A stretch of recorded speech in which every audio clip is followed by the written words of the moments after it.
Hi, my name's Rokhsaneh, and this is BRT. Hey, what's up? Who was hosting tonight's show. Tell us a little bit about what you've done before.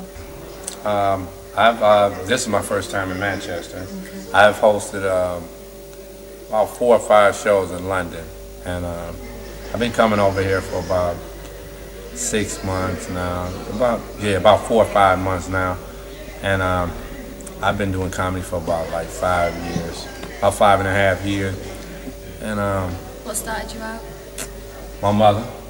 Yeah, my mother. I tried to start out singing because, you know, singers get all the women. So that didn't work too well because studio time was costing too much money. So she was like, you know, you need to do something that you naturally, that I've always been silly, you know. So I went to an open mic and I started.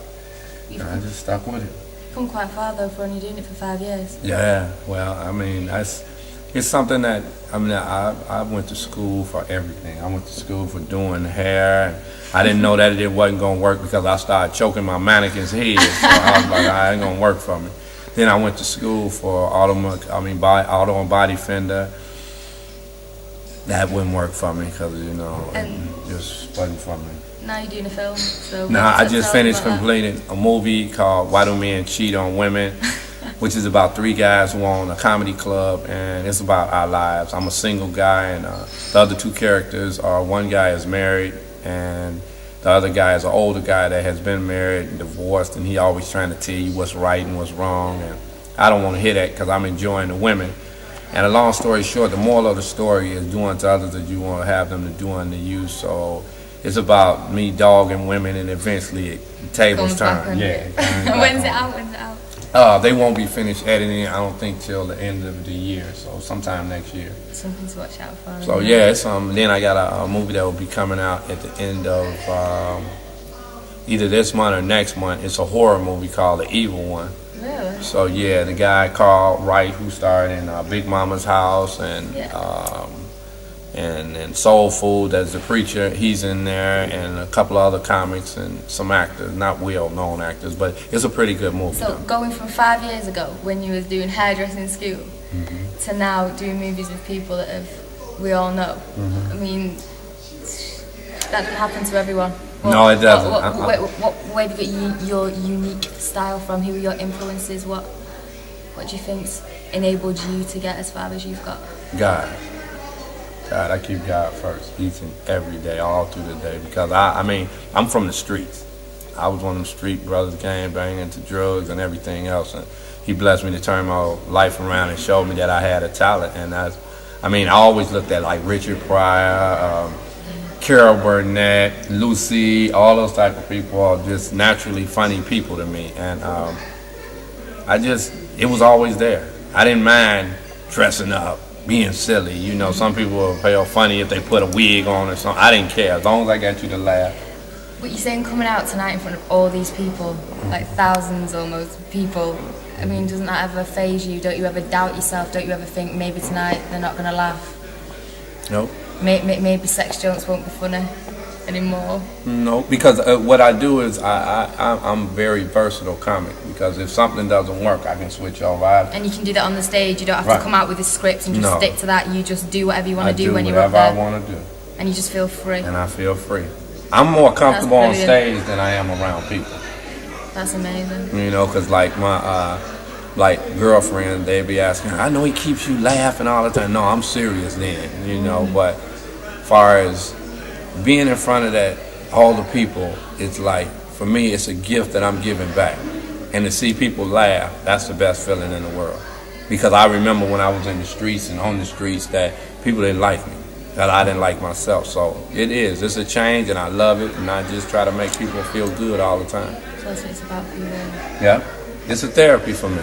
You know, seeing people laugh, and I know because so much going on in this world, you know, that we could be sad about. For me to make someone laugh, that's a blessing right there. Yeah, definitely. You know, so I love it. The more people, the better I feel.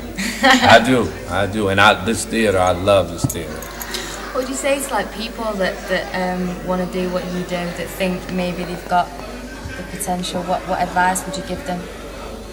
Be true to yourself. If you feel like this is what you want to do, and even if people tell you you're not funny, if you feel it deep down inside, then keep striving, because people are always going to try to tell you you can't do this or you can't do that. Did you have knockbacks along the way? I mean, did you have people say no to you, yes. the door in your face? Yes. And how did you recover from that? What was it that kept you going? When I first started comedy in Chicago, a lot of comics that had been seasoned comics that had been doing it for a while wouldn't let me go up. You know, I would sit around all night to be like, okay, you next, but they pick the people they want to pick. So what I ended up doing was start putting shows together myself and hosting them. And I was like, ain't nobody can tell me no now. And I started booking them on shows. So that's what really, you know what I'm saying, made me. And then people would start booking me on shows, so they would be on my show. So I would book them. So that's how it started rolling. And it's just rolled from there. Roll from there. Have you seen any of the UK comics since you've been over yes, here? What did you think about the UK sense of humour? Was it different? Slightly. Just the speech wise. You know, you all speak so clearly and you speak faster than, you know, and clearing. But I mean, it's mainly the same thing. You know, taking a comic. What we do is we take everyday life and put it in some type of comical way, and we make things that you can see, visualize, and we make you come into our story, and you can visualize what we visualize. Do you think that's why this type of humour has been so successful over the past few decades? Yeah. It's because, you know, you can see what people are talking about.